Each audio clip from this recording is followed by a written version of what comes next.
Hi everyone, welcome back to the channel NCERT junction. मेरा नाम है अनिल एंड आज हम बात करने वाले हैं रिवोल्ट ऑफ 1857 के बारे में। तो चलिए शुरू करते हैं बिना किसी देरी के। तो पहले टॉपिक मेरा क्या क्या पढ़ने वाले हैं उसके बारे में, ठीक है, ये देख लेते हैं। टॉपिक्स टू बी कवर्ड, पहले हम लोग इंट्रोडक्शन के बारे में पढ़ेंगे, फिर इसके कारण क्या क्या थे वो पढ़ेंगे हम लोग, और स्प्रेड स्प्रेड कहाँ कहाँ हुआ था वो हम लोग पढ़ेंगे, और फेलियर, इसके फेल होने के कारण क्या थे, कैसे फेल हुआ उसके बारे में हम लोग पढ़ेंगे, और इसका महत्व क्या था, सिग्निफिकेंस क्या था, ठीक है, वो पढ़ेंगे। और लास्टली हमारा हो जाएगा कंक्लूजन।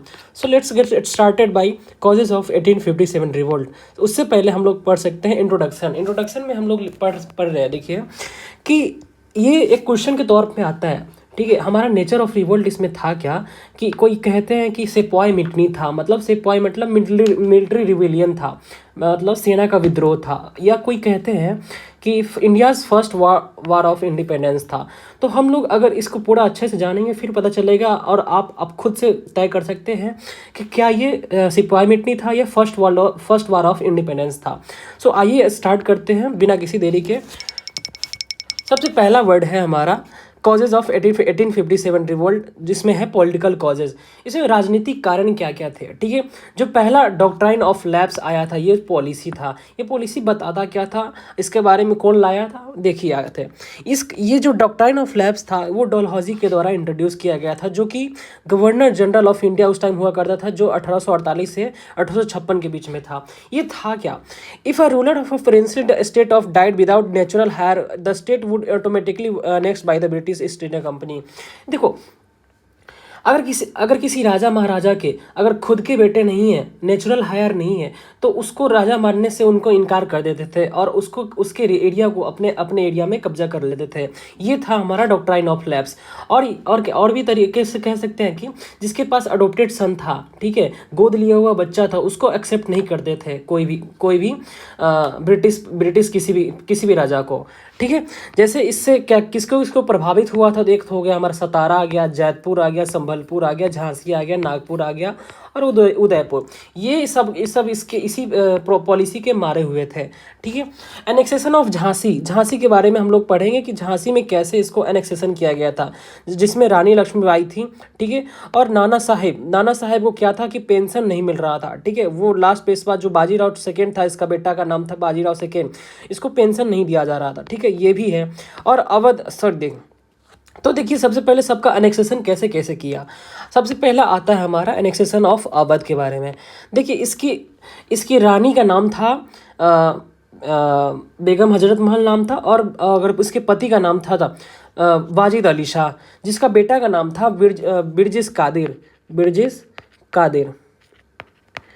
कादिर नाम था इसका बेटे का नाम, ठीक है। अब ये जो इस बिरजिस कादिर था, ठीक है, अब इसके पास नेचुरल भी हायर थे और इसके पास सब कुछ था, लेकिन फिर भी ब्रिटिश अपना इसको कब्जा करना चाहता था, इसके एरिया को, अवध के एरिया को। तो इस मिस गवर्नेंस के नाम पे कि आपका शासन अच्छा से नहीं चल रहा है, इसके कारण क्या करते हैं, वो छीन लेते हैं अवध से, ठीक है, जिसमें सब लोग नाराज होते हैं, ठीक है। उसमें क्या होता है कि बहुत सारे वहाँ के जो लोग होते हैं, नोबल्स होते हैं, ऑफिशियल्स होते हैं और सोल्जर होते हैं, वो बहुत ज़्यादा नाराज़ होते हैं और उनका इम्पैक्ट हो पड़ता है उनके जीवन यापन पे, ठीक है। इसमें से क्या होता है ना कि बंगाल आर्मी में थे, जो भी थे ना, उसमें से बहुत सारे लोग जो थे कहाँ से थे, अवध के थे, जिसके कारण क्या होता है उनसे नाराज़ होते हैं और वहाँ से स्टार्ट कर देते हैं हमारा 1857 रिवोल्ट का। वो एक ये भी कारण था। अब देखिए कि अब मुगल और मराठा के साथ क्या हुआ था, ठीक है। The British also systematically disrespected. अब देखिए बहादुर शाह जफर जो उस टाइम के अंतिम मुगल शासक था, अगर बोला जाता है कि अंतिम मुगल शासक के साथ क्या होता है, बदतमीजी किया जाता है उनके साथ। बोला जाता है कि अब आपके साथ क्या होगा कि अगर आपके मौत के बाद आप लास्ट मुगल एम्पायर होंगे और आपके साथ साथ रेड फोर्ट को भी क्या कर लिया जाएगा, अपना कब्जा कर लिया जाएगा, अपने में अपना लिया जाएगा, मतलब ब्रिटिश ले लेंगे इनको, ठीक है। जिससे क्या होता है, इनसे बहुत ज़्यादा हिंदू और मुस्लिम पे इम्पैक्ट पड़ता है, जो कि एक तरह से इंडियन सोवरेटी पे क्या कर रहा था, खतरा मोल रहा था ब्रिटिश, जिसके कारण बहुत सारे लोग यहाँ पे नाराज़ होते हैं, जिसके कारण ये जो हमारे बहादुर शाह जफर है और इनके लोग इनसे बहुत नाराज़ होते हैं ब्रिटिश से।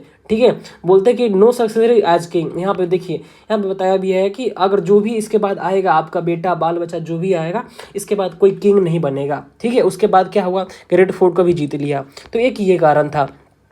सिमिलरली पेंशन ऑफ नाना साहब, क्या हुआ, पेंशन देखो हुआ क्या था ना कि नाना साहब को उनके बहुत पीढ़ी से पीढ़ी दर पे पीढ़ी क्या आ रहा था, उनको पेंशन मिल रहा था।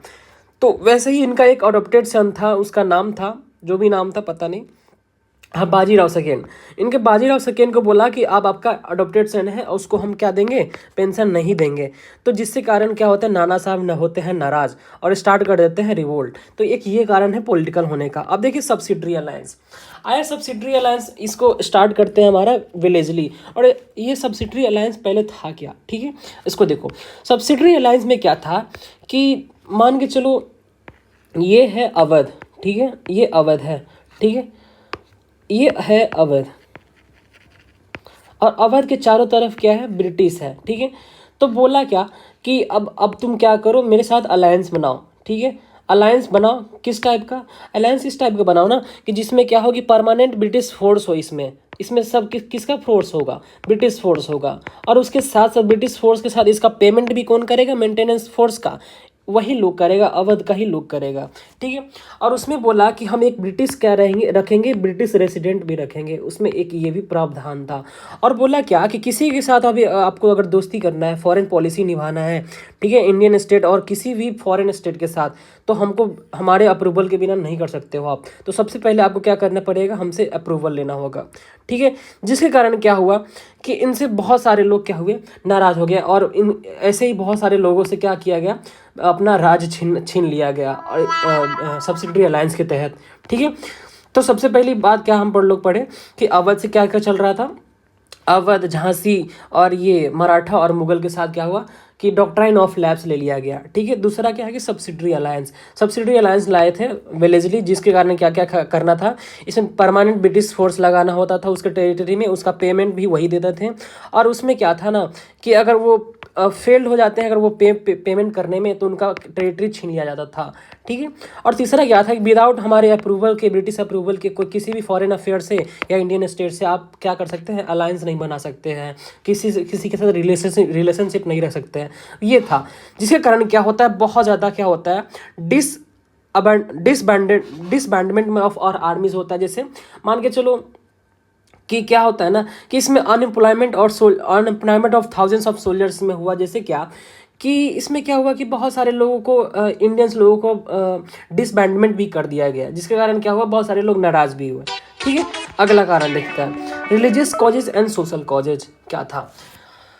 अब देखो एक्टिविटीज़ ऑफ क्रिश्चियन मिशनरीज। अब ये क्या कर रहा था ना कि जो भी आया था ना ब्रिटिश यूरोपियन क्रिश्चियन मिशनरीज या ब्रिटेन की तरफ से भी क्रिश्चियन मिशनरीज, उनको अलाउड कर दिया गया था कि आप बेझिझक क्या कर सकते हैं, कन्वर्ट करा सकते हैं हिंदू और मुस्लिम को। जिसके कारण क्या हुआ कि इनके सेंटिमेंट्स, इंडियन पीपल के सेंटिमेंट्स बहुत ज़्यादा क्या हुए, प्रभावित हुए। ठीक है, तो एक ये कारण था कि क्रिश्चियन मिशनरीज के द्वारा ज़बरदस्ती क्या करना, कन्वर्ट कराना और हिंदू मुस्लिम के सेंटिमेंट्स को क्या करना, क्रिटिसाइज करना। ठीक है, ये एक था। दूसरा कारण क्या था कि एक लॉ लाया गया था, रिलीजियस डिसेबिलिटी एक्ट। क्या है, the religious disabilities act of 1850। ये था क्या कि इसमें क्या होता था ना कि इसमें नियम ये था कि अगर आप क्या था ना कि अगर आप कन्वर्ट होते हैं दूसरे रिलीजन में, तो आपको जो नेचुरल प्रॉपर्टी है, राइट टू प्रॉपर्टी ऑफ, जैसे हम लोग मिलता है ना, माँ बाप का जो प्रॉपर्टी है आफ्टर डैट, उसके बाद हम लोग को मिलता है। ठीक है, तो इसमें क्या था ना कि जो कन्वर्ट होता था उसको प्रॉपर्टी नहीं मिलता था। ठीक है, जिसके कारण क्या होता है, ये लाया गया था ताकि हमारे धर्म परिवर्तन कम हो। लेकिन इसमें एक्ट ये था ना कि रिलीजियस डिसेबिलिटी एक्ट ये लाया, जिसमें बोला कि अगर आप हिंदुज़म से किसी भी धर्म या क्रिश्चियनिटी में अगर वो होते हो ना, कन्वर्ट होते हो, तो आपका राइट टू प्रॉपर्टी जो है ना वो बना रहेगा आपका, मतलब छीनेगा नहीं। ठीक है, ये नियम लाया, जिसके कारण क्या हुआ, हिंदू और मुस्लिम में क्या हुआ, बहुत ज़्यादा प्रभावित हुए लोग। ठीक है, वहाँ से। ठीक है, अब देखो अब जो पहले टैक्स नहीं लगता था, पता है तुम लोग को कि टेम्पल्स और मॉस्क पे टैक्स नहीं लगा करता था, ठीक है। अब क्या हुआ कि इस पे भी अब टैक्स लगाने लगे, कौन, ये ब्रिटिश लोग, ठीक है। जिसके कारण क्या हुआ कि वो इसके हिंदू और मुस्लिम के बोथ का सेंटिमेंट्स का बहुत ज़्यादा प्रभावित हुआ, और यहाँ पे बहुत ज़्यादा लोग यहाँ से नाराज़ होते हैं, ठीक है। और दूसरा कारण है perceived social reforms as interference. अब देखो, एक सुने होगे सती प्रथा क्या हुआ करता था, सती प्रथा, ठीक है। पता है सती प्रथा क्या हुआ करता था कि जब उसके पति मरते थे तो उसके साथ साथ उसकी पत्नी को भी साथ साथ क्या होता था, जलाना पड़ता था, ठीक है। और उस टाइम क्या था कि विडो रीमैरिज को अलाउ करना नहीं था, मना था, विडो को मतलब विधवा को शादी करना अलाउड नहीं था, ठीक है। तो इससे क्या होता है कि इसमें क्या होता है कि दोनों चीज़ कर देता है, एक तो सती प्रथा को क्या कर देता है, ख़त्म कर देता है इसको, ठीक है। और क्या करता है, विडो रीमैरिज को अलाउ कर देता है, मतलब इसको भी, इसको ख़त्म कर देता है, इसको अलाउ कर देता है। जिस ये सीधा सीधी क्या था, हिंदुज़म पे वार करना था एक तरह से, ठीक है। जिसके कारण यहाँ पे बहुत ज़्यादा सोसाइटी में लोग नाराज़ होते हैं, और सोसाइटी में नाराज़ होते ज़्यादातर हिंदुज़म के लोग, ठीक है। हिंदुज़म के लोग क्या होते हैं, नाराज़ होते हैं, ठीक है।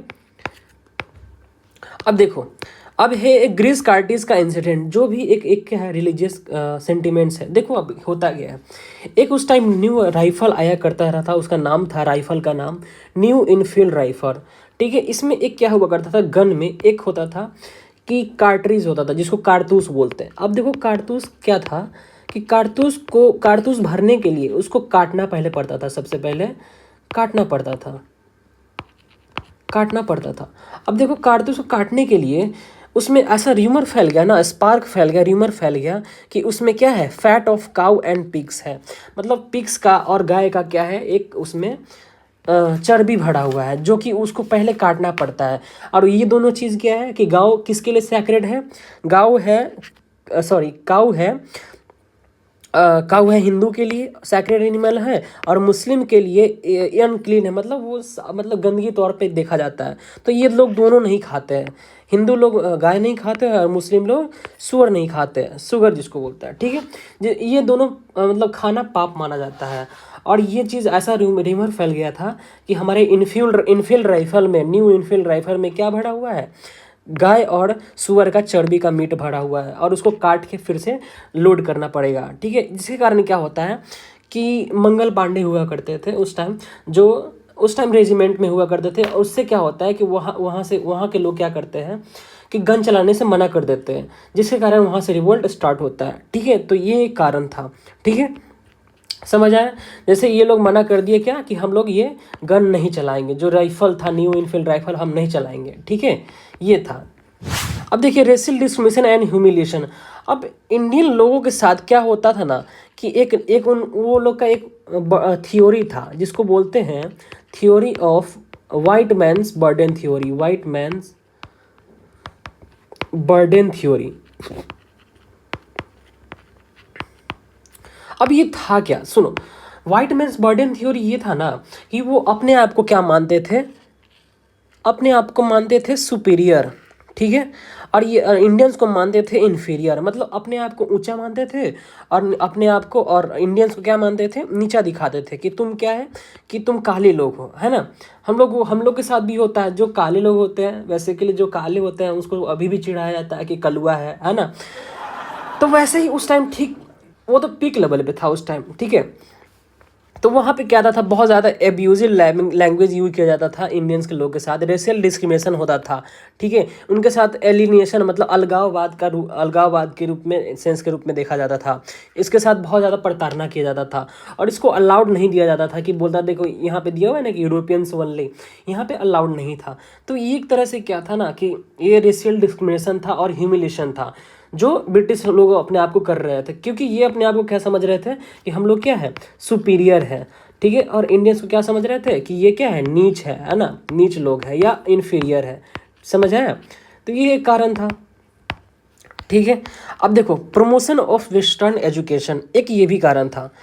वेस्टर्न एजुकेशन में क्या है कि इसमें क्या है कि क्रिश्चियनिटी के बेसिस पे सब कुछ पढ़ाया जाता था, क्रिश्चियन की टीचिंग पढ़ाया जाता था, जिसके कारण क्या होने की संभावना बढ़ जाता था कि क्रिश्चियनिटी में कन्वर्ट होने का, जिसके जिसके कारण क्या हो रहा था, इसके कल्चर पे क्या हो रहा था, प्रभाव पड़ रहा था। तो वेस्टर्न एजुकेशन एक बहुत बहुत बड़ा क्या है, कारण है ये भी कन्वर्जन कराने के लिए, अभी भी होता है। ठीक है, अब देखो इकोनॉमिक कारण क्या था, ये समझ आया कि देखो पहला क्या है, पहला क्या है कि पॉलिटिकल कारण, जिसमें डॉक्ट्राइन ऑफ लैप्स जो कि डलहौजी लाए थे, जिसमें क्या था कि कोई भी अगर गोद लेता है उसको हम क्या करेंगे, न एक्सेप्ट नहीं करेंगे। ठीक है, जिसके कारण बहुत सारे चीज़ को, जैसे झांसी की रानी की जो रानी लक्ष्मीबाई थी, उनके बेटा को मानने से इनकार कर दिया। और राणा साहब के बेटा थे जो बाजीराव सेकेंड थे, इनको पेंशन देने से इनकार कर दिया। ठीक है, अवध के जो बेगम हजरत महल थी, बेगम हजरत महल को क्या कर दिया, इनके बेटे को बोला कि इनके बेटा था, प्रॉपर नेचुरल हेयर था, फिर भी बोला कि मिस गवर्नेंस के कारण क्या कर लेते हैं, उसको एनेक्स कर लिया गया, जिसके कारण बहुत ज़्यादा सेंटिमेंट्स हुए। मुगल को बोला कि मुगल में बहादुर शाह जफर अंतिम शासक था, जिसके कारण बोला कि आपके जो भी अब सक्सेसर आएंगे उसको हम एक्सेप्ट नहीं करेंगे। ठीक है, और ये क्या था कि, और एक नाना साहब, तो ये तो पता ही है, अडॉप्टेड सन को पेंशन देने से मना कर दिया। अब सब्सिडरी अलायंस में क्या है कि इसमें बहुत सारे लोगों का क्या हुआ, एरिया छिन गया, टेरिटरी छिन गया, जिसके इनसे ज़्यादा बहुत ज़्यादा क्या हुआ, प्रभावित हुए बहुत सारे राज्य के लोग। ठीक है, राजा। ठीक है, रिलीजियस में पढ़े कि क्रिश्चियन मिशनरीज क्या क्या होता है। क्रिश्चियन मिशनरीज लाइक क्या कि क्रिश्चियन मिशनरीज ज़बरदस्ती क्या कर रहे थे, कन्वर्ट करा रहे थे हिंदू और मुस्लिम को। ठीक है, जिसके कारण इनके सेंटिमेंट्स बहुत ज़्यादा प्रभावित हो रहे थे। ठीक है, रिलीजियस डिसेबिलिटी एक्ट ये था ना कि अगर आप कन्वर्ट करा लेते हैं क्रिश्चियनिटी में, हिंदू से क्रिश्चियनिटी में, तो आपको क्या होगा कि आपको प्रॉपर्टी जो मिलता था अब मिल जाएगा। बाकी दूसरे धर्म में अगर अभी भी कन्वर्ट होंगे, मतलब उस टाइम का बात है कि अगर अभी भी कन्वर्ट होंगे तो आपको क्या होगा कि प्रॉपर्टी नहीं मिलेगा। लेकिन इस टाइम क्या था कि क्रिश्चियनिटी, सिर्फ क्रिश्चियनिटी में अगर आप कन्वर्ट होते हैं हिंदुइज्म से, तो आपको क्या मिलेगा, प्रॉपर्टी मिल जाएगा। तो ये क्या था कि कन्वर्ट होने का एक क्या था, प्रावधान था। अब देखो मॉस्क और टेम्पल्स पे भी टैक्स लगाया जाता था, जो पहले से क्या किया गया था, हटा दिया गया था। लेकिन ये इससे क्या हुआ कि सभी साधु और मुल्ला को बहुत ज़्यादा क्या हुआ, परेशानी हुआ, और उनके साथ बहुत ज़्यादा बुरा बर्ताव किया गया। ठीक है, और एक चीज़ पढ़े कि एबोल्यूशन ऑफ सती प्रथा और विडो रीमैरिज को अलाउ करना, और सती प्रथा को ख़त्म करना, ये हटाया गया था 1829 में, जिसको बोलते हैं विलियम बेंटिक के द्वारा क्या किया गया था, हटाया गया था विलियम बेंटिक के द्वारा। और जो विडो रीमैरिज लाया गया था, इसको लाया गया था ईश्वर चंद्र विद्यासागर के हेल्प से,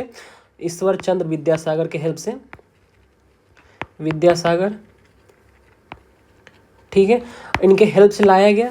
और इनको लाने वाले थे, इनका नाम था कैनिंग, याद रखना नाम। ठीक है, क्या नाम था, कैनिंग। ठीक है, तो ये था, एक था यही कि ये एक रूमर के रूप में फैलता है, स्पार्क के रूप में फैलता है कि क्या है कि हमारे न्यू इनफिल राइफल में जो नया राइफल आया है उसमें क्या है, किस चीज़ का चर्बी है, काऊ एंड पिग्स का। ठीक है, ये था।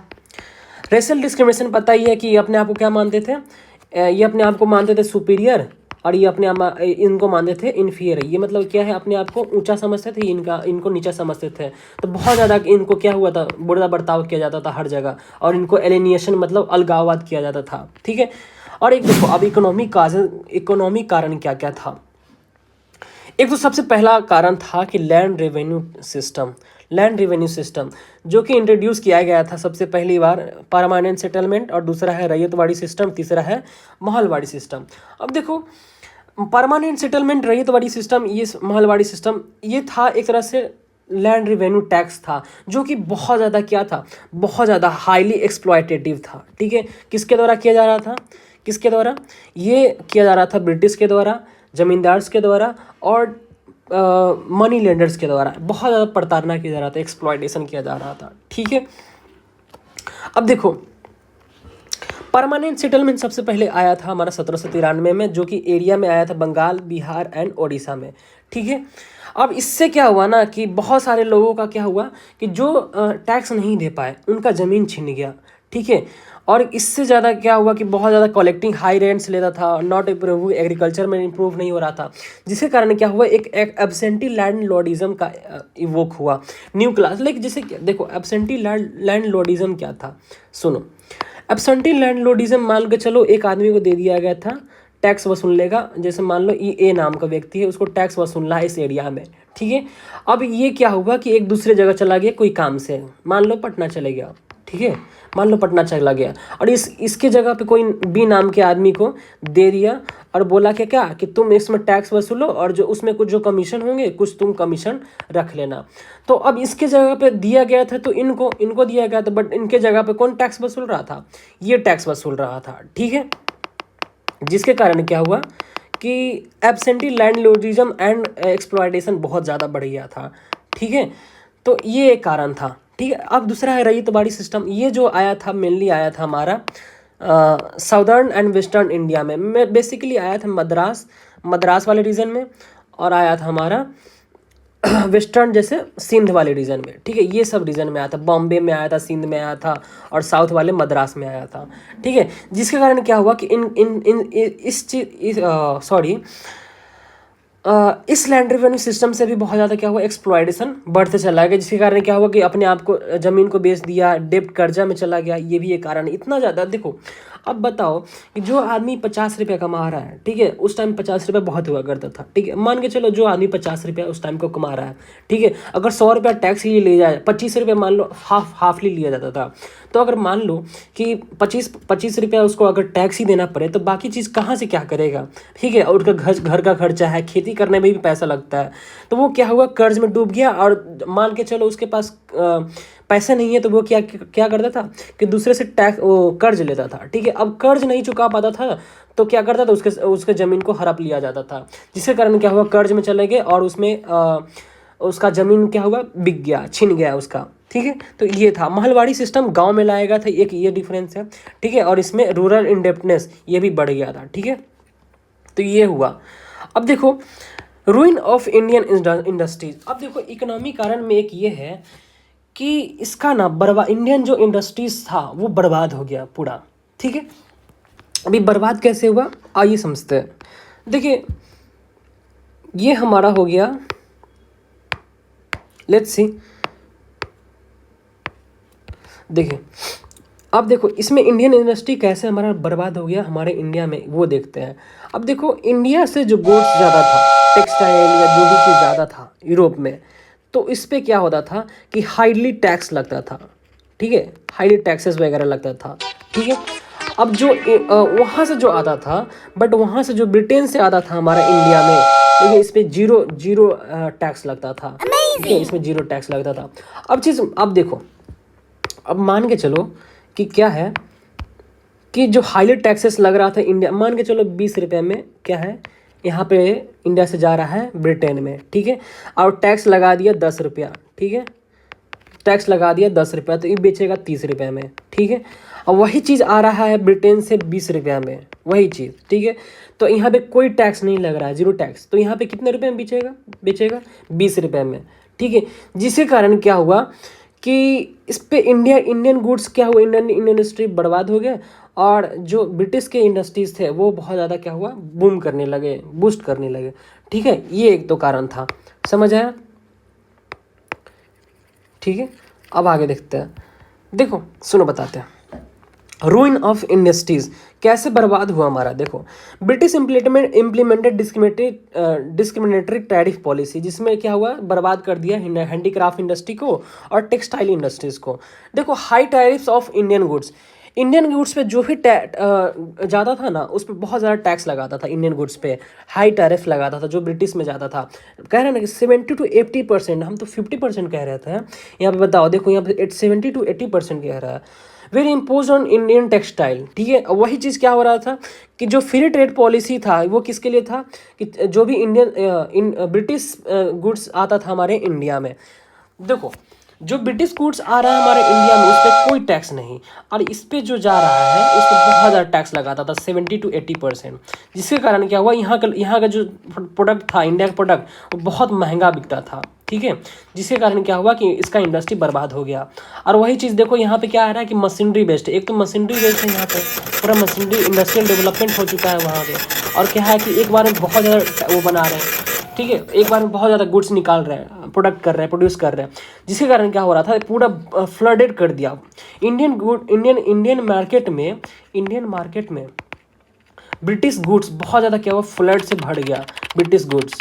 ठीक है, फ्लडेड हो गया, मतलब बहुत ज़्यादा आ गया, क्योंकि यहाँ पे क्या था, बहुत सस्ता में मिल रहा था, क्योंकि इस पर क्या था, टैक्स नहीं लगता था किसी भी चीज़ का, जो भी हमारे ब्रिटेन से आते थे। ठीक है, समझ आया? तो ये कारण था, समझ आया ना? इंडस्ट्रीज गुड्स में देखो, रूइन ऑफ इंडियन इंडस्ट्री, फिर से समझो कि एक था क्या ना, कि इंडियन गुड्स जो भी ज़्यादा था उस पर बहुत ज़्यादा टैक्स लगता था, जिसके कारण ये इसका जो प्रोडक्ट था वो बहुत महंगा बिकता था। ठीक है, अब वही चीज़ देखो कि यहाँ से जो आ रहा है वही चीज़ क्या है कि यहाँ पे कोई टैक्स नहीं, नो टैक्स लगता था, जिसके कारण क्या हुआ ना कि बहुत सस्ता में मिलता था, जिसके कारण क्या हुआ, यहाँ का जो इंडस्ट्रीज था वो क्या हुआ, तहस नहस हो गया। ठीक है, तो ये कारण था। अब देखो डिक्लाइन ऑफ आर्टिजन्स, जिसके कारण क्या हुआ कि डी इंडस्ट्रियलाइजेशन हुआ। अब देखो एक तुमको बात पता है कि बड़े बड़े इंडस्ट्री है, मान लो बड़ा इंडस्ट्री है, वो छोटे छोटे इंडस्ट्रीज़ को भी क्या करते हैं, सपोर्ट करते हैं। अगर वो बड़े बड़े इंडस्ट्री बर्बाद हो गए थे, मतलब समझो ये सबके सब बर्बाद हो गया। ठीक है, तो वैसे ही सेम चीज़ हुआ हमारे आर्टिजन्स के साथ, जो छोटे छोटे इंडस्ट्रीज़ और आर्टिजन्स थे, इनको बर्बाद कर दिया गया।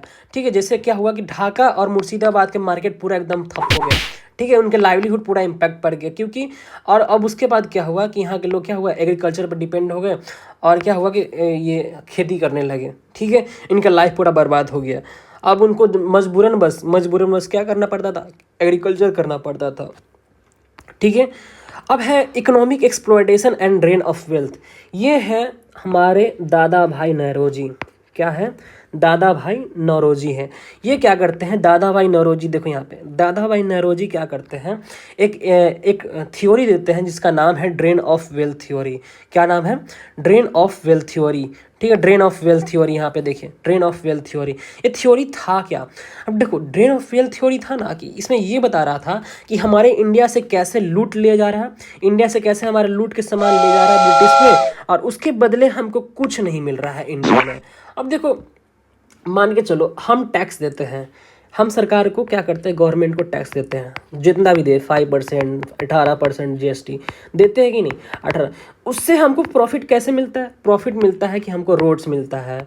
ठीक है, बहुत सारा स्कीम के तहत पैसा मिलता है, पेंशन मिलता है, दादी को हमारी जो पेंशन मिलती है वो भी इसी चीज़ से मिलता है। बहुत सारे चीज़ से क्या होता है, पैसा मिलता है। बहुत जगह क्या होता है, स्कीम मिलता है, फंड से पैसा आता है, अगर मान लो फ्लड आ जाता है तो उसी से पैसा आता है। तो ये सब एक तरह से क्या है कि फ़ायदा मिल रहा है।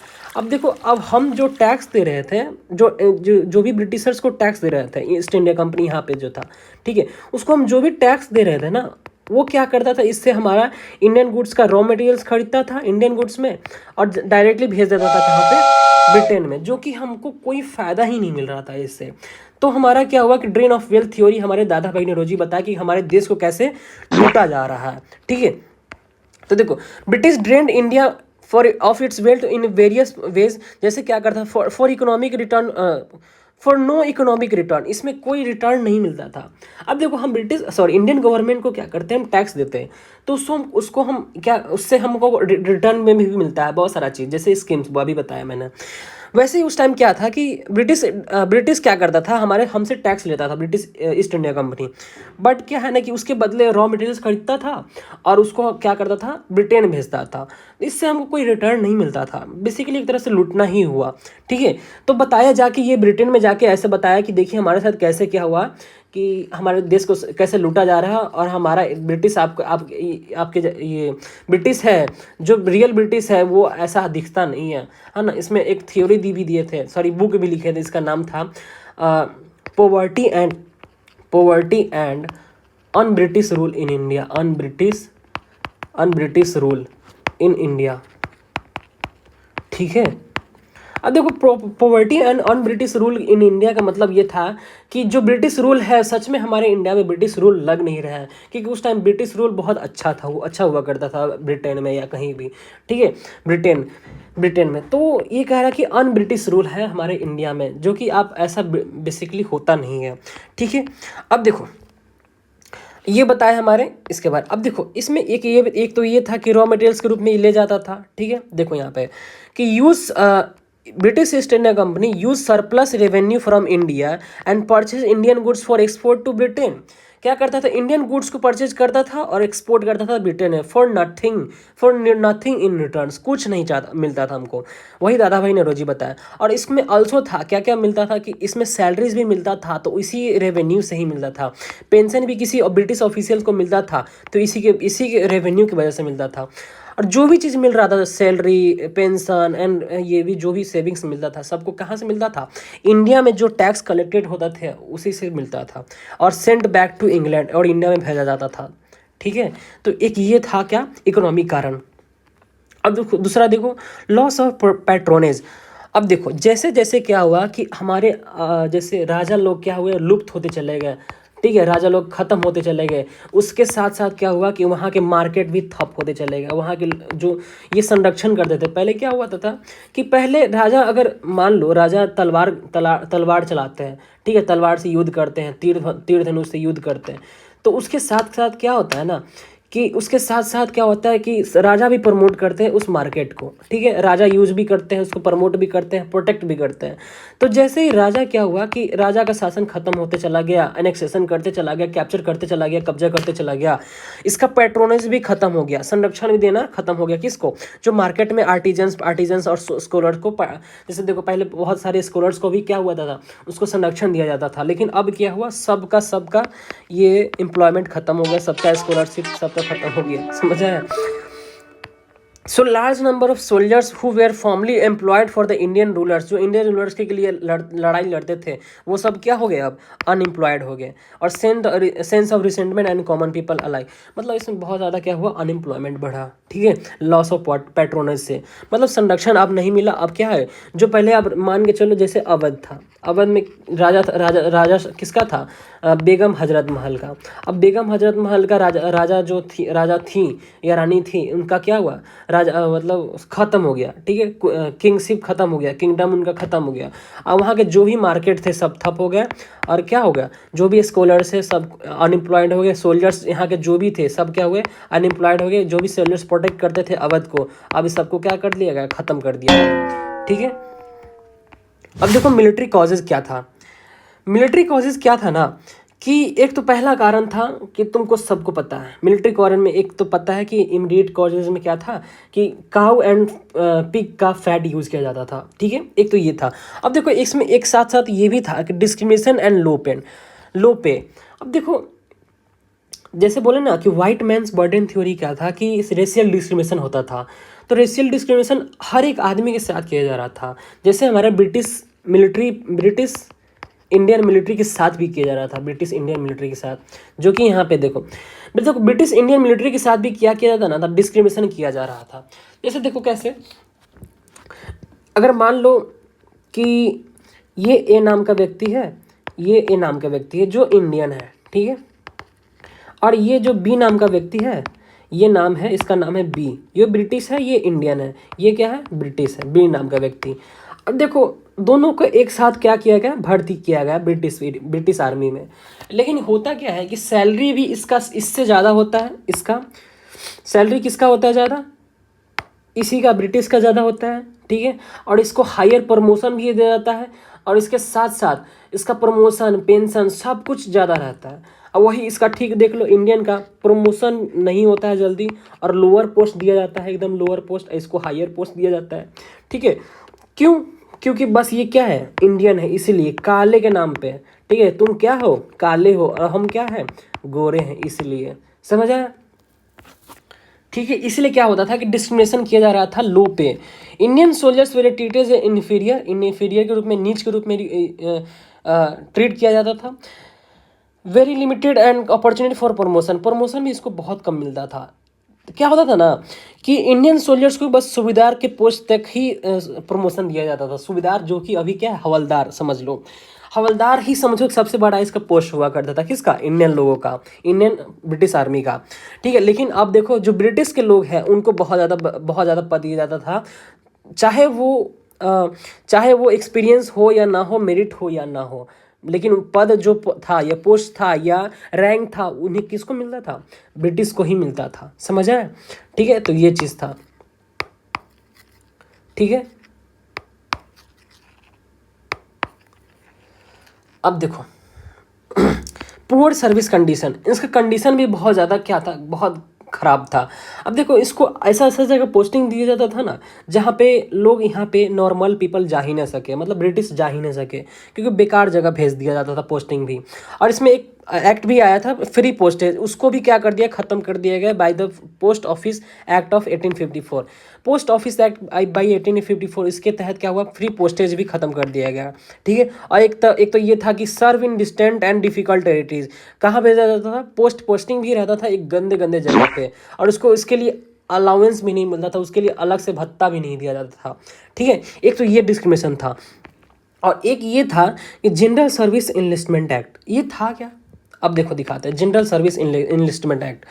अब देखो जनरल सर्विस इनलिस्टमेंट एक्ट ये था ना कि अगर तुम समुंदर पार करके जा रहे हो, ठीक है, अगर तुम समुंदर पार करके कहीं जा रहे हो, अगर ऐसे हमारे समाज में ऐसा था ना कि अगर तुम समुंदर पार करके जाते हो तो तुम्हारा धर्म कास्ट सब क्या हुआ, तुम्हारा भ्रष्ट हो जाएगा, धर्म भ्रष्ट हो जाएगा, ऐसा माना जाता था। तो इसमें जनरल सर्विस इनलिस्टमेंट एक्ट ये था ना कि बोला कि अगर तुम सेना में भर्ती हो गए हो, ठीक है, तो तुमको हम कहीं भी सर्व करने के लिए भेज सकते हैं, समुद्र पार भी भेज सकते हैं, ठीक है, समुद्र के बाहर भी भेज सकते हैं, मतलब समुद्र के पार भी भेज सकते हैं। ठीक है, इसको ऐसा बोला गया कि तुम जो भी है भर्ती हुआ है इसको समुद्र पार भी भेजा जा सकता है। जिससे क्या हुआ कि जो भी हाई कास्ट हिंदूज थे उनसे बहुत ज़्यादा प्रभावित हुए, क्योंकि इसमें ऐसा माना जाता था कि crossing the sea would lead to loss of caste and social understanding, उसका जाति छिन जाता और उसका धर्म छिन जाता, ये कह रहा था, इसके धर्म के खिलाफ था बेसिकली। ठीक है, जिसके कारण ये हुआ कि सेना में बहुत सारे लोग क्या हुए, नाराज हुए। ठीक है, समझ आया? अब देखो लैक ऑफ प्रोपोर्शनैलिटी, अब ये था क्या, लैक ऑफ प्रोपोर्शनैलिटी में क्या था कि ratio of Indian sepoys to British scholars. देखो इसमें क्या है कि इंडियन मिलिट्री का ना इसका रेशियो बहुत कम कर दिया as compare to British soldiers, मतलब इसका घटा दिया और इसको बढ़ा दिया, जिसके कारण क्या हुआ कि बहुत सारे जो लोग इंडियन मिलिट्री में सर्विस दे रहे थे उनका क्या हुआ, अनएम्प्लॉयड हो गया।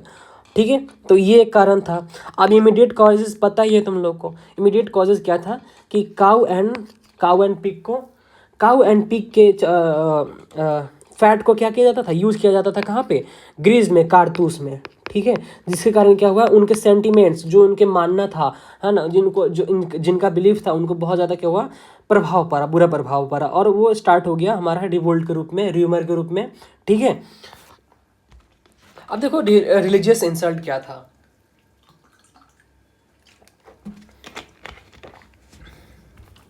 अब देखो, to load the new rifle a sepoy had to bite off the end of the cartridge. अगर कोई नया गन, अगर मान लो गन आया है, ठीक है, नया अगर उसमें गोली भरना है उसमें, ठीक है, उसमें राइफल अगर उसमें गोली भरना है ना तो उसको सबसे पहले उसको काटना पड़ता था। ठीक है, काटना पड़ता था, और उसको काटने के उसमें काटना पड़ता था, तो काट के फिर लोड किया जाता था, फिर मारता था ठाए। ठीक है, ऐसा होता था।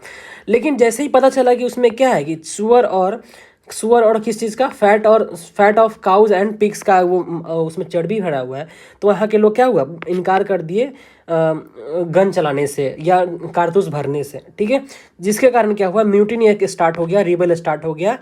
ठीक है, the reamer spread like wild fire, मतलब आग की तरह एकदम क्या हुआ, फैल गया ये, leading to the wide spread and on March 29, 1857। अब देखो 29 मार्च 1857 को क्या होता है, मंगल पांडे के नेतृत्व में, लीडरशिप में क्या होता है, 34th रेजिमेंट के आर्मी थे। ठीक है, वो बैराकपुर से स्टार्ट कर देते हैं, रिवोल्ट स्टार्ट कर देते हैं कि देखो मंगल पांडे क्या है, पांडे जी है, देखो पंडित जी हैं, और ये क्या है, एक तो एक धार्मिक लोग हैं, और ऊपर से क्या है कि आर्मी में है, तो ये अपना मना कर देते हैं कि क्या कहते हैं कि हम अपना गन नहीं चलाएंगे। क्यों? क्योंकि इसमें काऊ एंड पिग का फैट भरा हुआ है। ठीक है, जिसके कारण क्या होता है, इनमें बहुत सारे लोगों को क्या होता है, इसमें अटैक भी करता है ब्रिटिश ऑफिसर्स को, और वहाँ से स्टार्ट कर देते हैं, रिवोल्ट स्टार्ट कर देते हैं, और मेरठ से फाइनली स्टार्ट हो जाता है हमारा 10 मई 1857 से स्टार्ट हो जाता है हमारा 1857 का रिवोल्ट। ठीक है, अब देखिए अब देखेंगे हम लोग next topic, spread of revolt. Spread हमारा कैसे कैसे फैला, ठीक है। तो ये देखो हमारे मंगल पांडे हैं। मंगल पांडे क्या कर रहे हैं कि हम नहीं चलाएंगे, और यहाँ पे क्या करते हैं, ब्रिटिश ऑफिसर्स को मार भी देते हैं। और वहाँ से क्या होता है कि उसके बाद क्या होता है ना कि बहुत सारे ऑफिसर को इसमें कैद कर लिया जाता है, जो भी क्या करते हैं, मना करते हैं कि गन चलाने से। तो जैसे ही मंगल पांडे आते हैं और सब मंगल पांडे की लीडरशिप में क्या करते हैं, सबको छुड़ाते हैं, जेल को तोड़ते हैं और ब्रिटिश ऑफिसर को मारते हैं, और फाइनली चले जाते हैं मेरठ से। यहाँ मेरठ से स्टार्ट होता है और मेरठ से चले जाते हैं दिल्ली, और दिल्ली के राजा से मिलते हैं जिसका नाम था बहादुर शाह जफर, और बोलते हैं कि आप ही हमारे क्या हैं, लीडर है, ठीक है, लीडर ऑफ इंडिया है। तो इनको बना देते हैं लीडर ऑफ इंडिया, और फाइनली स्टार्ट हो जाता है हमारा 1857 का रिवोल्ट का स्प्रेड होना, ठीक है। स्प्रेड ऑफ रिवोल्ट, अब देखो the rebellion officially begin on 10 May 1857 on from Meerut, and 85 soldiers of 3rd Native Cavalry were imprisoned, refuses use of new cartridge, their comrades broke out in open mutiny। अब देखो क्या है ना कि ये 85 soldiers, मान के चलो यहाँ पे ये 85 सोल्जर्स है, ठीक है। 85 सोल्जर्स क्या करते हैं, मना करते हैं कि हम बोल रहे हैं इनको, अंग्रेज को, कि हम गन नहीं चलाएंगे, इसमें क्या है, काऊ एंड पिग का चर्बी भरा हुआ है, तो हम गन को नहीं चलाएंगे, बोला गया, ठीक है। तो वैसे ही क्या होता है ना कि जैसे ये लोग मना करते हैं, सबसे 85 ऑलमोस्ट 85 सोल्जर्स को क्या कर लिया जाता है, जेल में बंद कर लिया जाता है, जो कि जेल में ये बंद है, ठीक है, जेल में बंद कर दिया जाता है। तो वैसे ही क्या होता है, उसके बाद क्या होता है कि their comrades broke out in open and freed the imprisoned employer, kill British officer and march to Delhi and symbolic centre of Mughal power. क्या होता है, जैसे ही क्या होता है कि सबको कब्जा कर लेता है, तो वहाँ से स्टार्ट होता है ब्रोकन, सबको आज़ाद करवाता है, ऊपर से वहाँ पे जो भी आर्म्स वगैरह रहता है सबको लूट लेता है, और ऊपर से ब्रिटिश ऑफिसर्स को मार भी देता है, ठीक है, सबको किल करके वहाँ से चले जाते हैं कहाँ पे, दिल्ली। और दिल्ली में क्या करते हैं, बहादुर जफर को क्या बनाते हैं, जो कि अंतिम मुगल शासक थे और जो नाराज थे किससे, ब्रिटिश से, उनको क्या बना देते हैं, लीडर बना देते हैं, समझ आया, ठीक है।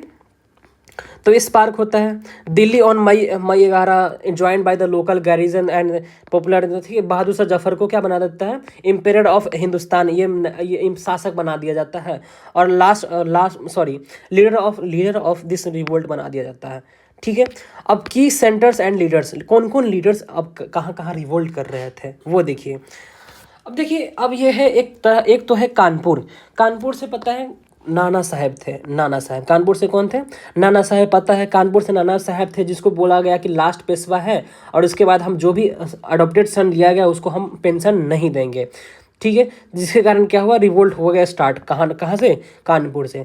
तो the rebellion was led by the Nana Sahib and adopted son by the last Peshwa, declared himself Peshwa and expelled from the British, है ना। इसको बोला कि अब हम पेंशन अब नहीं देंगे, ठीक है। तो एक ये था कानपुर से नाना साहब, ठीक है। दूसरा आदमी थे जो लखनऊ से थे, जिसका नाम था वाजिद अली शाह, उसका बेटा का नाम था बिरजेश कादिर, उसकी पत्नी का नाम था बेगम हजरत महल, जो कहाँ से है, लखनऊ से है, ठीक है।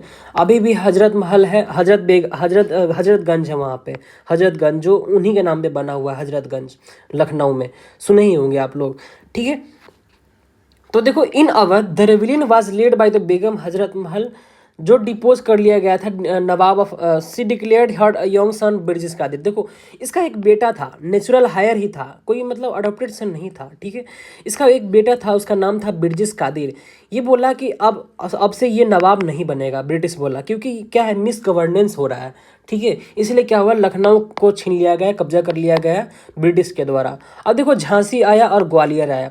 झांसी और ग्वालियर से लड़ते हैं रानी लक्ष्मीबाई, तुमको पता ही होगा कि बोलते हैं इसको छीन लिया गया होता है, इसको डॉक्ट्राइन ऑफ लैप्स के तहत, जो हम पहले भी पढ़ चुके हैं, है ना। Lead by the rebellion in the Jhansi में क्या करते हैं, रिवोल्ट करते हैं और बोलते हैं क्या, I will not give up my Jhansi, मैं अपनी झांसी नहीं दूंगी, ये बोल के स्टार्ट कर देते हैं। फाइनली इनके साथ ज्वाइन करते हैं, तातिया तो पे इनको सपोर्ट करते हैं from the Gwalior and capture कर लेते हैं ग्वालियर। और जब ग्वालियर में ही जब युद्ध कर रहे होते हैं रानी लक्ष्मीबाई, तो जून 1858 में क्या हो जाते हैं, शहीद हो जाते हैं, और मतलब शहीद हो जाते हैं, ठीक है। ऐसे ही लड़ाई करते हुए, ठीक है। तो वो ऐसे इसी पे बना हुआ है ना कि वो झांसी वाली रानी थी, सुने होंगे ना आप लोग कविता, तो वहाँ से स्टार्ट होता है। बहुत अच्छी मर्दानी वो झांसी वाली रानी थी, ऐसे कुछ करके है, ठीक है। अब देखो बरेली से कौन थे, बरेली से थे खान बहादुर खान, ठीक है। ये जो रोहिलखंड एरिया से आता है, जिसमें 40,000 सोल्जर्स को क्या करता है, ऑर्गेनाइज करता है। फाइनली क्या होते हैं, हार जाते हैं और उनको सप्रेस कर दिया जाता है। और बिहार से जो थे हमारे कुंवर सिंह, ये देखो ये वीर कुंवर सिंह हैं जो 82 ईयर्स ओल्ड के हैं, समझ रहे हो। 82 ईयर्स ऑफ ओल्ड के टाइम में सब क्या होता है कि जिसका घुटना बैठ जाता है, मतलब चलता नहीं है, मतलब पेट टूटने लगता है, कमर टूट जाता है, उस टाइम क्या करते हैं, वीर कुंवर सिंह बहुत अच्छे लड़ाई लड़ते हैं। और फाइनली ये बात ये है उनका कि वो कभी हारे ही नहीं ब्रिटिश से, है ना। इनके साथ एक इंसिडेंट ये भी होता है ना कि जब इनका एक हाथ कट जाता है, सॉरी एक हाथ जब गोली लग जाता है, तो वो क्या करते हैं, जब गंगा पार कर रहे होते थे उनको एक हाथ काट के अपने तलवार से और चढ़ा देते हैं अपने गंगा को, कि हम ब्रिटिश का वो गन नहीं गोली नहीं बर्दाश्त कर सकते, और गंगा मैया को चढ़ा देते हैं और प्रणाम करके चले जाते हैं, ठीक है। तो ये ऐसे हमारे थे वीर कुंवर सिंह, जो बिहार से जगदीशपुर एरिया से क्या थे, एक जमींदार हुआ करते थे। ये भी जमींदार जो परमानेंट सेटलमेंट है ना, उसी के तहत क्या हुआ था, इनका जमींदारी छीन गया था, तो ये स्टार्ट किए थे यहाँ से रिवोल्ट करना बिहार से। ये झांसी की रानी लक्ष्मीबाई है, ये बहादुर शाह जफर है जो कि अंतिम मुगल शासक थे। ये है पता नहीं कौन है, नाना साहब है होंगे। ये है तात्या तोपे है, ये है मंगल पांडे है, ये शायद मंगल पांडे ही है ना, ठीक है। ये तात्या तोपे हैं, ये शायद हो सकते हैं कानपुर के नाना साहब, ठीक है, हो सकते हैं, पता नहीं क्या होगा, ठीक है। तो ये तात्या तोपे है, ये बहादुर शाह जफर है, रानी लक्ष्मीबाई है, ये वीर कुंवर सिंह है, ये हो सकते कुछ भी, ये होंगे कुछ भी, ठीक है। चलो आगे देखो। तो देखो इसको याद कर लो, मंगल पांडे कहाँ से थे, बैरकपुर से। बहादुर शाह जफर कहाँ से थे, दिल्ली से कर रहे थे। बख्त खान बरेली से कर रहे थे। नाना साहब कानपुर से। तात्या तोपे कानपुर एंड ग्वालियर से। रानी लक्ष्मी झांसी से। बेगम हजरत महल अवध और लखनऊ से। कुंवर सिंह कहाँ से कर रहे थे, जगदीशपुर जो आरा अभी बिहार है वहाँ से कर रहे थे कुंवर सिंह, वीर कुंवर सिंह। मौलवी अहमदुल्ला फैज़ाबाद से कर रहे थे। खान बहादुर कहाँ से कर रहे थे, बरेली से कर रहे थे। खान बहादुर बरेली रोहिलखंड रीजन जो अभी है। अजीमुल्ला कानपुर से, ठीक है। और राव तुलाराम कहाँ से कर रहे थे, रेवड़ी से। शाहमल कहाँ से कर रहे थे, बरौत जो अभी बागपत का रीजन है वहाँ से कर रहे थे, ठीक है। इतना समझ आया। अब देखो अब क्या है, फाइनली आता है इसको सप्रेशन करने का वक्त। अब सबको क्या किया जाता है, ब्रूटली सबको सप्रेस कर दिया जाता है, ठीक है। कैसे सप्रेस होता है, इनके पास क्या था कि बहुत ज़्यादा हाईली एडवांस टेक्नोलॉजी था, मतलब टेक्नोलॉजी फिर भी as compare to the Indian people, इनके पास क्या था, हाईली टेक्निकल टेक्नोलॉजी वाला गन्स था, ठीक है, कैनन्स था, जिसको तोप बोलते हैं, वो सब का यूज़ किए और सबको क्या कर दिया गया, सप्रेस कर दिया गया। देखिए सप्रेस कैसे होता है, इसमें क्या होता है कि इसमें सिख, गोरखा और बहुत सारे जो रूलर्स जो थे, जो इसके लॉयल थे, उनका सपोर्ट लिया जाता है। इसमें मद्रास के रीजन, जैसे देखो, अब देखो स्टार्ट सुन बताते हैं। मान के चलो ये है ना, ध्यान दो, यहाँ पे ये है इंडिया का पार्ट, ठीक है, ये है इंडिया का पार्ट। ये जो बंगाल में है ना, मेनली इसी वाले रीजन में क्या होता है, रिवोल्ट स्टार्ट होता है। रिवोल्ट मेनली जो रीजन है स्टार्ट होता है इसी वाले रीजन में, ठीक है। सॉरी, यहाँ पे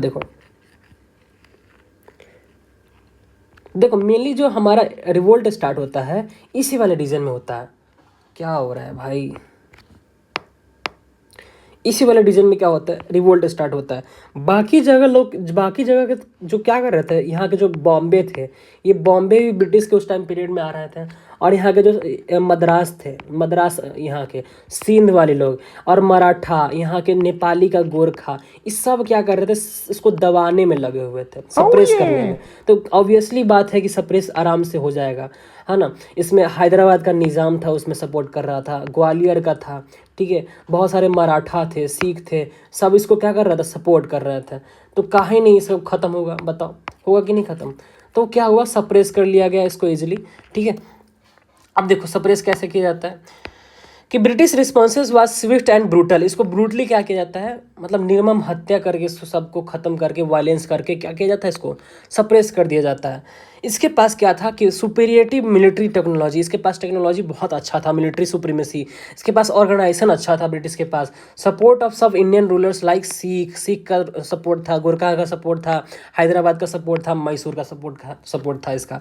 इसलिए क्या हुआ कि आसानी से इसको क्या कर लिया गया, सप्रेस कर दिया गया, दबा दिया गया। अब देखो recapture of Delhi, recapture of Delhi, the British forces aided by new army from Punjab, अब पंजाब से लाया गया, ठीक है। बहादुर शाह जफर को क्या किया गया, कब्जा कर लिया गया, मतलब इसको अरेस्ट कर लिया गया और इसको भेज दिया गया कहाँ, रंगून में रंगरेलिया मनाने के लिए, ठीक है। मतलब रंगरेलिया नहीं, उसको जेल में भेज दिया जाता है, इसको अरेस्ट कर लिया जाता है। देखो यहाँ पे इनको बहादुर शाह जफर को अरेस्ट कर लिया जाता है और उसको भेज रहा है कहाँ पे, घोड़ा पर बैठा के चांद के पार ले जा रहा है, नहीं नहीं, इसको रंगून भेज रहा है, कहाँ पे, रंगून, ठीक है। रंगून भेज दिया जाता है इसको, किसको, बहादुर शाह जफर को, और वहाँ से क्या होता है, मुगल पीरियड खत्म हो जाता है। अब दोस्तों इसमें क्या है कि बढ़िया बढ़िया लीडर्स थे, नेता थे, जो लीडर्स मतलब उस टाइम का जो सप्रेस करने में लगे हुए थे, जैसे ये कैंपवेल थे, ठीक है, सर हेनरी हैवलॉक, ह्यूज रोज, ये सब क्या थे ना कि बहुत अच्छे अच्छे विजनरी लीडर्स थे, जो क्या कर रहे थे, आसानी से इसको क्या कर दिए, सप्रेस कर दिए इस रिवोल्ट को। तो आसानी से इसको क्या कर लिया गया, सप्रेस कर दिया गया, ठीक है। इसको पूरा गांव के गांव जला दिया गया। इसमें ये कौन है, बहादुर शाह जफर को अरेस्ट कर लिया गया, उसको भेजा जाएगा कहाँ पे, रंगून भेजा जाएगा, ठीक है, ठीक है। चलो आगे देखते हैं। अब देखो एक चीज़ है कि इसमें क्या क्या है ना कि फेल होने का कारण क्या था, एक ये था, फेल होने का कारण क्या था कि इंडिया के पास क्या था और ब्रिटिश के पास क्या था, ठीक है। अब देखो इसमें लीडर्स कौन कौन थे, रानी लक्ष्मीबाई थे, नाना साहब थे, कुंवर सिंह, बेगम, हजरत महल। अब देखो इस सब जो सब का एक देखो एक चीज़ देखो, ये सब अपने अपने रीजन के लिए लड़ रहे हैं, अपने अपने एरिया के लिए लड़ रहे हैं। बट जो ब्रिटिश का जो लीडर का देखो तो ये सब क्या है, यूनिफाइड है, बस का इनका एक ही मोटिव है, इस सबको क्या है, सप्रेस करना है, और इनका विजन एक ही है कि क्या है, कि हमको एक्सपेंशन करना है। इसका क्या है कि अपने रीजन को ही क्या कर रहे हैं, बचा रहे हैं, जिसके कारण क्या हुआ कि बहुत जल्दी इसको सप्रेस कर दिया गया, ठीक है। दूसरा कारण क्या था कि इसके पास कोई क्लियर विजन नहीं था कि ये हमको करना क्या है, ठीक है। बस अपने एरिया को बचाना है, कैसे भी मार धार के, ठीक है। लेकिन इसमें क्या है, इसका खुद का विजन है कि इसको क्या करना है, इसको सप्रेस करना है, ऊपर से हमको एक्सपेंशन, ब्रिटिश एम्पायर को बढ़ाना है और प्रोटेक्ट करना है, प्रोटेक्ट ब्रिटिश एम्पायर, ठीक है। जिप्सन इसमें क्या था ना, बात ये था कि इसमें नेशनैलिटी का ये इसमें सेंस था, मतलब जो पहले हम लोग आया नहीं था नेशनैलिटी का, बोल सकते हैं कि नेशनैलिटी मतलब राष्ट्रभक्ति, देशभक्ति का इसमें क्या था, सेंस था, राष्ट्रभक्ति का वो सेंस ऑफ यूनिटी था। लेकिन इसमें वही चीज़ देखो क्लियर, इसमें विजन नहीं था, इसमें ब्रिटिश एम्पायर को क्या करना था, बढ़ाना था। तो एक ये था। ऑर्गेनाइजेशन इसका क्या था, पुअर ऑर्गेनाइजेशन था, कहीं कहीं लोकल एरिया में किया जा रहा था। जैसे पूरा इंडिया मान लो यहाँ पे हो रहा है, तो कहीं कहीं पे यहाँ वहाँ ये स्टार्ट हो रहा है, इसको आसानी से दबा दिया जाएगा, है कि नहीं। लेकिन इसमें देखो वेल ऑर्गेनाइज्ड आर्मी भी बहुत अच्छे थे इसके, डिसिप्लिन्ड आर्मी थे, एंड सेंट्रली कंट्रोल किया जाता था। एक आदमी इसको कंट्रोल करता था, बाकी सब जगह वहाँ पे होता था स्टार्ट, ठीक है। और वहाँ क्या था, इसमें कोई कंट्रोल करने वाला आदमी ये नहीं है, जो भी कंट्रोल करने वाला आदमी था सब बूढ़ा था, उसमें कुछ पुअर, सबसे बेकार स्थिति था उस टाइम, ठीक है। इसलिए क्या हुआ कि आसानी से इसको सप्रेस कर दिया गया। अब देखो है एक मिलिट्री इक्विपमेंट, इसके पास क्या था, ट्रेडिशनल जो मतलब तलवार, भाला, ये है गन, नॉर्मल गन, ठीक है, आर्टिलरी, ये सब यूज़ किया जाता था। वही देखो ब्रिटिश लोग क्या करते थे यूज़, कि modern rifle, cannons, naval power, industry का सपोर्ट कर ले रहा था। देख रहे हो कितना, देखो जिसके पास पैसा होता है उसके पास क्या होता है, मिलिट्री पावर होता है, और उसके पास उस टाइम क्या था, पैसा था ब्रिटेन के पास। तो ये क्या था कि इसको मतलब सप्रेस करना बहुत आम बात था इसका, ठीक है। इसके पास मॉडर्न राइफल था, कैनन मतलब तोप था। एक बार देखो, मान के चलो इधर से आया, यह हल्ला करते जैसे यहाँ से क्या कर रहा, तोप लेके इसको उड़ा दे रहा, लो अब बोल, ठीक है। रिसोर्सेज एंड सप्लाईज में क्या था, इसके पास बहुत ज़्यादा कम था रिसोर्सेज वगैरह। अब वही चीज़ देखो यहाँ पे, इसका सब कुछ बढ़िया था, स्ट्रॉन्ग फाइनेंशियल कंडीशन था, मटेरियल था, इंडस्ट्रियल बैकिंग, इसका सपोर्ट था ब्रिटेन से, तो आसानी से उसको दबा दिया जाता है, ठीक है। कम्युनिकेशन स्किल भी अच्छा नहीं था इसका, यही देखो टेलीग्राफ सिस्टम था, रेलवे बन गया था, मॉडर्न पोस्टल सिस्टम था, तो उसको आसानी से कंट्रोल किया जा सकता था। इसके पास कोई कम्युनिकेशन सिस्टम ही नहीं था, तो कहाँ से एक दूसरे से कनेक्ट कर पाएगा, ठीक है। और इसमें हिंदू मुस्लिम यूनिटी तो था, ठीक है, बट इसमें क्या हुआ कि United under the banner loyalty from many Indian princess, इसमें बहुत सारे लोगों का क्या हुआ, इसमें सपोर्ट मिला, जिसके कारण क्या हुआ, सभी को दबा दिया गया। ठीक है, इसमें कोई सपोर्ट ही नहीं मिला। इसमें देखो कितना सपोर्ट मिल रहा है, खाली हिंदू हिंदू मुस्लिम सपोर्ट से थोड़ी ना कुछ होगा, है ना। ये भी इसमें राजा महाराजा का इसमें सपोर्ट मिल रहा था ब्रिटिश को। ठीक है, defensive reactive and revolts break out suddenly, ऑफेसिन plan and strategy and revolt one by one. देखो सबको एक करके सबको क्या कर दिया गया, खत्म कर दिया गया, दबा दिया गया। ठीक है, fail to suspend momentum revolt suppress and high courage sacrifice and patriotism. Patriotism तो नहीं कह सकते, लेकिन करेज सेक्रीफाइस करने का था। ठीक है, करेज साहस था, सेक्रीफाइस करने का वो था, लेकिन पेट्रियोटिज्म देशभक्ति तो नहीं कह सकते, क्योंकि उस टाइम अभी स्टार्ट नहीं हुआ था। Determine to maintain empire also supported. ठीक है, लोयल इंडियन जो स्टेट था रूलर्स ब्रिटिश का, वो क्या किया, जैसे हैदराबाद का निज़ाम, पंजाब का, सिख का, ठीक है, गोरखा का, ये सब क्या कर रहा था, ब्रिटिश को सपोर्ट कर रहा था। ठीक है, फाइनली क्या हुआ, इसको सप्रेस कर दिया गया। अब देखिए इसका सिग्निफिकेंस क्या है। सिग्निफिकेंस ये है क्या कि end of east India company, सबसे पहले क्या हुआ कि इसका ब्रिटिश ईस्ट इंडिया कंपनी का जो रूल था वो ख़त्म हो गया फाइनली, और स्टार्ट हो जाता हमारा क्राउन का, ब्रिटिश गवर्नमेंट का, जो ब्रिटेन का गवर्नमेंट था, क्राउन रूल था उसका, इसका फाइनली रूल स्टार्ट हो जाता है। ठीक है, देखो end of British East India company क्या हुआ, समाप्त हो गया, बर्बाद हो गया। ठीक है, और इसका बाद उसके बाद क्या स्टार्ट हो गया कि direct control of British government start हो गया, जिसमें एक एक्ट आता है, government of India act of 1858। 1857 के बाद 1858 में एक क्या आता है, एक एक्ट आता है, अधिनियम आता है, जिसमें बोलता क्या है कि उसमें एक क्या होना चाहिए, उसमें एक ट्रांसफ़र ऑफ क्या होता है, पावर होता है, जिसमें बोलता है कि transfer of power from British East India Company to British crown. ठीक है, ब्रिटिश क्राउन को क्या चला जाता है, सब पावर चला जाता है, और इसमें एक रिप्रेजेंटेटिव सेक्रेटरी ऑफ स्टेट और क्या एक वाइसराय बनाया जाता है, जो उस टाइम क्या हुआ, वाइसराय बोला जाता था। अब पहले देखो जो चीज़ गवर्नर जनरल था ना, governor general of India, governor general of India, उसको क्या बना दिया गया, वाइसराय ऑफ इंडिया, और कुछ नहीं, बस गंगाधर ही क्या है, शक्तिमान है, और कुछ नहीं, बस वही बना दिया गया। और एक उसके लिए क्या बना दिया गया, सेक्रेटरी ऑफ स्टेट, उसके हेल्प करने के लिए, तो एक ये चीज़ बना दिया गया, और दूसरा वाइसराय बना दिया गया। ठीक है, समझ है। ठीक है, अब देखो इसमें क्या होता है, रीऑर्गेनाइजेशन ऑफ आर्मी। अब देखो ज़्यादातर इंडियन लोग ही क्या किए थे, विद्रोह किए थे ना आर्मी में, इंडियन आर्मी ही विद्रोह किए थे ना ब्रिटिश आर्मी में। ठीक है, तो उसको उसमें क्या किया गया, जो अवध और बिहार और बंगाल से जो रीजन के आदमी थे जो उसमें मिलिट्री में, उसको कम कर दिया गया। इंडियन ट्रूप्स को क्या किया गया, रिड्यूस कर दिया गया, और जो यूरोपियन के ट्रूप्स था उसको बढ़ा दिया गया। समझ है, यूरोपियन को ट्रूप्स को क्या कर दिया गया, बढ़ा दिया गया, और इंडियन के ट्रूप्स को क्या कर दिया गया, घटा दिया। क्यों, क्योंकि ये अगर संभावना ज़्यादा हो सकता है कि नहीं इसमें रिवोल्ट करने का, इसलिए। ठीक है, और इसमें कुछ कुछ जो इसमें लोयल आदमी थे, जो गोरखा सपोर्ट किया था, सिख सपोर्ट किया था, पठान सपोर्ट किया था, इसको क्या कर दिया, इसका संख्या बढ़ा दिया उसमें मिलिट्री में। ठीक है, गोरखा, सिख एंड पठान, उसके साथ साथ क्या एक और चीज़, हाँ, गोरखा, सिख एंड पठान, यही तीनों चीज़ को बढ़ा देता है उस मिलिट्री में। ठीक है, समझ आया। अब है एडमिनिस्ट्रेटिव चेंजेस। इसमें चेंजेस बहुत सारा क्या आता है कि प्रिंसली स्टेट को बोलता है कि अब हम क्या करेंगे, आपको एनेक्सेशन नहीं करेंगे, कब्जा नहीं करेंगे, और ये बोला कि हम इंटरफेयर आपके वो नहीं करेंगे, इंटरफेयर नहीं करेंगे आपके राज्य में, आपको जैसे चलना है वैसे चलिए, और इसके बाद हम एक्सपेंशन का पॉलिसी नहीं लाएंगे। मतलब कहा रहता क्या कि हम अब से क्या करेंगे, एक्सपेंशन पॉलिसी नहीं लाएंगे, हम अब क्षेत्र को अब विस्तार नहीं करेंगे। बट छोटा तुम ये तो देखो कि क्या है ना कि तुम पहले से सब पूरा इंडिया को जीत ली हो, अब क्या तुम खाक जीतोगे दूसरे को। ठीक है, तो ये एक तरह से क्या है, मूर्ख बनाने वाला बात बोल रहा था। देखो अब क्या हुआ, डिवाइड एंड रूल पॉलिसी को बढ़ावा देने लगा। अब बोल देखो उस टाइम क्या था, कारण था कि सती प्रथा और विडो मैरिज को बैन कर दिया, जिसके कारण मतलब इसका मतलब ये था कि इंटरफेयर करना।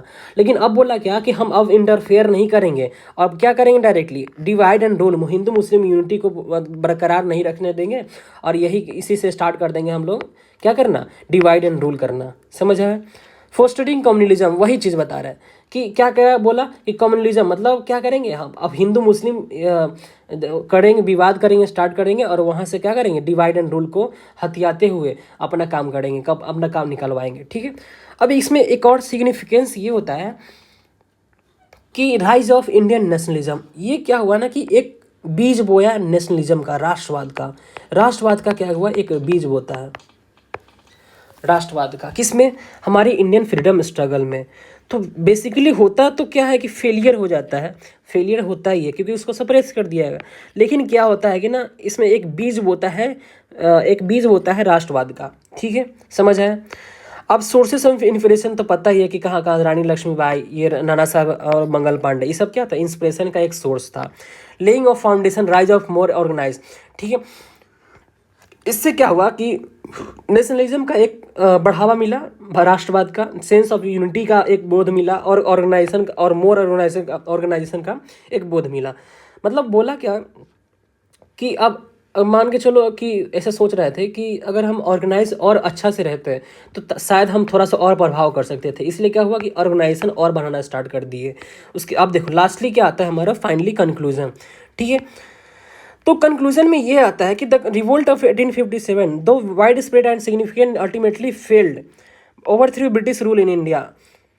Uprising revealed deep resentment against British policy, lacked unity, coordination, modern military resources, and suppression. The British Crown took direct control of India. From the key outcome, the conclusion. ठीक है, अब देखिए होता क्या है ना कि फाइनली तो फेल हो जाता है। ठीक है, फेल होने के कारण बहुत सारा था कि क्योंकि इसमें लैक ऑफ यूनिटी नहीं था, सब में एकता नहीं था, सब अपने अपने लिए क्या कर रहे थे, लड़ाई लड़ रहे थे, है ना। जैसे वीर कुंवर सिंह अपने जमींदारी के लिए लड़ाई लड़ रहे थे, झांसी की रानी अपने राज्य के लिए लड़ाई लड़ रही थी, नाना साहब अपने पेंशन के लिए लड़ाई लड़ रहे थे, उन्हें उधर बेगम हजरत महल वो अपने लिए लड़ाई लड़ रहे थे। तो सबका अपना अपना एक क्या था, मोटिव था, सब एक कोऑर्डिनेशन नहीं था सब में, और लैक ऑफ यूनिटी था उसमें। जिसके कारण क्या हुआ, एक तो ये सफलता ये हुआ ना कि जो ब्रिटिश ईस्ट इंडिया कंपनी जो था, कंपनी का जो रूल था वो खत्म हो गया, डायरेक्ट कंट्रोल उसका खत्म हो गया, और क्राउन का डायरेक्ट कंट्रोल स्टार्ट हो गया। तो ये हम क्या कह सकते हैं कि ये एक हमारा अचीवमेंट है। और बहादुर शाह जफर को फाइनली कहाँ भेज दिया जाता है, रंगून, अरेस्ट करके रंगून भेज लिया जाता है, और ईस्ट इंडिया कंपनी को ख़त्म कर दिया जाता है। ठीक है, समझ आया। और Indian princess landlord and assert loyalty river, जो भी अब इन लॉयल्टी, जो भी रूलर लॉयल्टी दिखाया था ना ब्रिटिश को, उसको इनाम दिया जाता है, अवार्ड दिया जाता है, ताकि हमारा जो लॉयल्टी है सबका, इस सबका हमारे तरफ बने रहे। ठीक है, और इसके साथ साथ क्या होता है कि sowed the seed of Indian nationalism inspiring tailor from freedom, जो भी इंडियन फ्रीडम स्ट्रगल में जो आया उसको क्या किया, इंस्पायर किया 1857 रिवोल्ट से। इन शॉर्ट में हम ये कह सकते हैं कि the revolt of 1857 revolt succeed नहीं हुआ, बल्कि फेलियर हुआ। बट क्या है ना कि फिर भी क्या किया, ये एक चिंगारी बनाने में, चिंगारी को उजागर करने में, नेशनलिज्म को बढ़ावा देने में बहुत ज़्यादा क्या हुआ कि महत्वपूर्ण रोल निभाया। ठीक है, thanks for watching our videos. अगर आपको ये वीडियो इन्फॉर्मेटिव लगी और 1857 के बारे में कुछ नया सीखने को मिला तो इस वीडियो को आप लाइक करना ना भूलें। और आपके लिए क्वेश्चन है कि 1857 का रिवोल्ट क्या मिलिट्री रिवोल्ट था और फर्स्ट वॉर ऑफ इंडिपेंडेंस था, कमेंट करके बताइए। Thanks for watching videos, thank you so much.